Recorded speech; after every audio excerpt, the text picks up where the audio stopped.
اب میں آپ کی خدمت میں کتاب الکافی اور ان کے مؤلف علیہ الرحمہ کی مختصر سی سوانح حیات عرض کروں گا۔ کتاب الکافی کو تالیف کرنے والے، جیسا کہ میں آپ کی خدمت میں عرض کیا ہے، شیخ محمد بن یعقوب الکلینی علیہ الرحمہ نے اپنے 20 سال کی محنت، 20 سال اس کتاب پر صرف کیے اور اس کتاب کو ہمارے لیے تالیف فرمایا۔ یہ کتاب 3 حصوں پر مشتمل ہے۔ ایک اصول کے نام سے جانا جاتا ہے، دوسرا حصہ فروع ہے اور تیسرا الروضہ ہے۔ کتاب جو پہلی ہے اصول، پہلی جو جلد ہے، اس میں جلدیں ہیں کہ جس ہر جلد میں 4 کتب موجود ہیں۔ جو پہلا حصہ ہے اس میں 4 کتب ہیں۔ سب سے پہلی کتاب العقل والجہل ہے، دوسری کتاب فضل العلم کہ جس میں علم کے متعلق، علم کی فضیلت کے متعلق تمام احادیث کو شیخ کلینی علیہ الرحمہ نے درج فرمایا۔ تیسری کتاب کتاب التوحید ہے اور چوتھی کتاب کتاب الحجہ ہے، جس میں معصومین علیہ السلام کے فضائل اور ان کے مختصر صحاب اور ان کے متعلق جتنے بھی روایات اور احادیث ہیں کہ جو ان کی حالات زندگی کے متعلق ہے، وہ فقہ الاسلام نے اس کتاب میں درج فرمایا۔ اسی کافی کی، اصول کافی کی جو دوسری جلد ہے، اس میں بھی 4 کتب ہیں۔ کتاب الکفر والایمان ہے، کتاب الدعاء ہے، کتاب فضل القرآن ہے اور کتاب البشرا ہے۔ یہ ساری کتب پہلا حصہ جسے ہم اصول کے نام سے جانتے ہیں اس میں موجود ہے۔ دوسرا حصہ فروع ہے۔ یہ اس حصے میں فروع دین کے متعلق جتنے بھی احادیث موجود ہیں، ان تمام احادیث کو اکٹھا کر کے، مرتب کر کے جناب شیخ کلینی علیہ الرحمہ نے اس کتاب میں درج کر دی۔ اب جب شیخ فقہ الاسلام والمسلمین اس فروع اور اصول کو تدوین کرنے کے بعد، ان کی احادیث کو ان کتب میں درج کرنے کے بعد، بہت سارا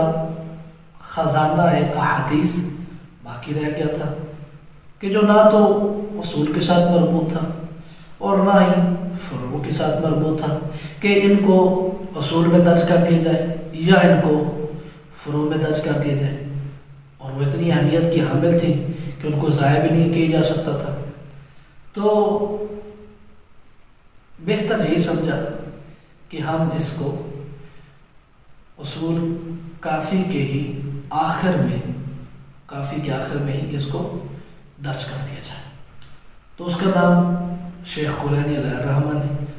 الروضہ رکھا اور اس کو اصول کافی کے آخر میں درج فرما دیا۔ یہ بہت بڑا ذخیرہ تھا، اگر درج نہ کرتے تو بہت سی احادیث ہمارے ہاتھ سے ضائع ہو جاتی۔ اب میں نے جیسا کہ آپ کی خدمت میں عرض کیا تھا کہ الروضہ کے متعلق علماء کے مختلف اقوال ہیں، نظریات ہیں۔ اس کے بابت علماء کے درمیان 2 نظریات پائے جاتے ہیں۔ پہلا یہ کہ آیا الروضہ خود شیخ کلینی علیہ الرحمہ نے خود تالیف کی ہے یا کسی اور نے اس کو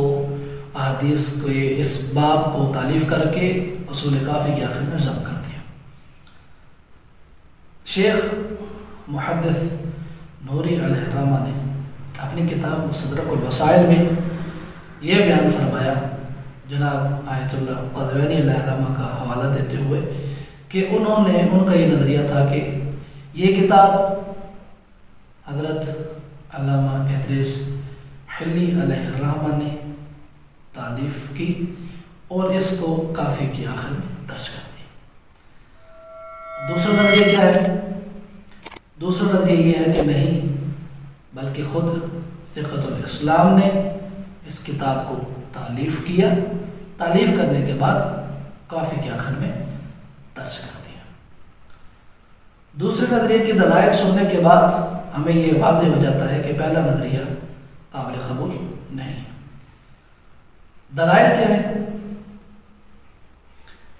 چونکہ خود اس دور کے علماء جناب نجاشی علیہ الرحمہ اور شیخ طوسی علیہ الرحمہ نے صراحت کے ساتھ یہ بیان کیا کہ یہ کتاب خود شیخ کولانی علیہ الرحمہ کی ہے، انہوں نے تالیف کی اور کافی کے آخر میں ضم کر دی۔ واضح رہے کہ شیخ طوسی علیہ الرحمہ کے نواسے ہیں جناب علامہ ادریس حلی علیہ الرحمہ، تو جب خود بزرگوار شیخ طوسی علیہ الرحمہ کہ جو ان کے نانا جان ہیں وہ یہ واضح کر کے بتا گئے، کہہ گئے کہ یہ کتاب شیخ کولانی علیہ الرحمہ کی ہے، تو بعد میں آنے والے علامہ حلی کی شیخ ادریس حلی کے متعلق منسوب کرنا یہ قطعی مناسب نہیں ہے۔ کیوں؟ چونکہ اگر اس دور میں یہ کتاب تھی تبھی تو نجاشی علیہ الرحمہ اور شیخ طوسی علیہ الرحمہ نے اس کی تصدیق کی۔ اگر کتاب اس وقت نہ ہوتی تو یہ بزرگوار تصدیق کیوں کرتے ہیں؟ کتاب کا ہونا اور ان کی تصدیق کرنا یہ قطعی دلیل ہے کہ یہ کتاب علامہ ادریس حلی نے نہیں لکھی بلکہ خود شیخ کولانی علیہ الرحمہ نے تالیف فرمائی۔ اب میں آپ کی خدمت میں چند خصوصیات اس کتاب کی کہ جو بتا دینا ضروری ہیں، جس سے اس کی افادیت، اس کی افضلیت، اس کی اکملیت ہم پر واضح ہو جاتی۔ سب سے پہلی جو خصوصیت ہے اس کی یہ ہے کہ یہ کتاب خود حضرت صاحب العصر والزمان عجل اللہ تعالی فرج الشریف کی غیبت صغرا کے دور میں ہی تالیف کی گئی ہے، اور یہ وہ دور تھا کہ جس وقت نواب اربع موجود تھے۔ ہاں، یہ اس میں کوئی شک نہیں کہ یہ کہا جائے کہ یہ کتاب حضرت صاحب العصر کی خدمت میں پیش کی گئی ہو اور انہوں نے کہا ہو کہ کافی نشیعتنا، یہ ثابت نہیں ہے، لیکن ان کی طرف سے اس کی تردید اور نواب اربع کا روکنا ٹوکنا تاریخ میں کہیں بھی نقل نہیں ہے، تو ان کا یہ جو سکوت ہے یہ تائید و رضا کے لیے کافی ہے کہ جس سے اس کتاب کی افضلیت واضح ہو جاتی ہے۔ دوسرا یہ کہ یہ کتاب پورے 20 سال کی تحقیق، تدقیق، توثیق و جستجو، تتبع، تفحص اور تلاش کے بعد اس کتاب کو تالیف کیا گیا ہے، اور ایک اس کتاب میں یہ خیال بھی رکھا گیا ہے کہ جہاں بھی حدیث ذکر کی جائے اس کا پورا سلسلہ سند ذکر کیا گیا ہے، اور یہ فن حدیث سے آگاہی رکھنے والے افراد، فن حدیث کو سمجھنے والے افراد اس بات سے بخوبی آگاہ ہیں کہ جس حدیث میں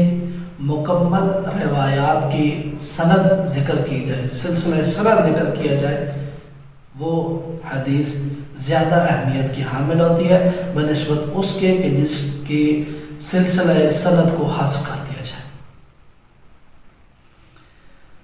اس کے بعد جو اس کتاب کی خصوصیت ہے، اس کتاب کی جو خصوصیت ہے وہ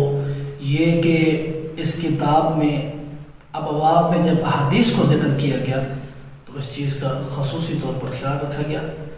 کہ ہر کتاب میں جو ابواب مرتب کیے گئے ہیں ان ابواب کے موافق ہی احادیث کو ذکر کیا گیا۔ جو بھی ایسی احادیث تھی کہ جو احادیث متعارضہ کے نام سے ہیں ان کو درج کرنے سے اجتناب کیا گیا۔ آخری اور بہت ہی کمال کی خصوصیت کہ جو میں کہتا ہوں کہ یہ سب خصوصیات سے بڑھ کر خصوصیت ہے اور ہمارے لیے یہ فخر کی بات بھی ہے اس خصوصیت کو دیکھتے ہوئے کہ کافی کی جو احادیث ہیں وہ کل 16,199 احادیث ہیں، جبکہ ہم اگر ان احادیث کا موازنہ کرائیں اپنے اہل سنت والجماعت برادران کی کتب احادیث کے جو صحائح ستہ کے نام سے جانی جاتی ہیں، تو یہ کتب ان کی تمام احادیث تمام صحاح ستہ ہماری ایک کافی کا مقابلہ نہیں کر سکتے۔ بخاری و مسلم کی حدیث کی تعداد 7275 ہے۔ اب اگر ان میں وہ احادیث کے جو مکرر ہیں، جن کا تکرار ہے، جو بار بار استعمال ہوئی ہیں، اگر ان کو نکال دیا جائے تو فقط 4000 احادیث رہ جاتی ہیں، اور اگر ان تمام صحاح ستہ کی احادیث کو اکٹھا کیا جائے تو کل 9483 احادیث بچ جاتی ہیں کہ جو ہماری کافی کے جس کی احادیث 16199 ہے، اس کا مقابلہ نہیں کر سکتے۔ انہی کمالات کی بنا پر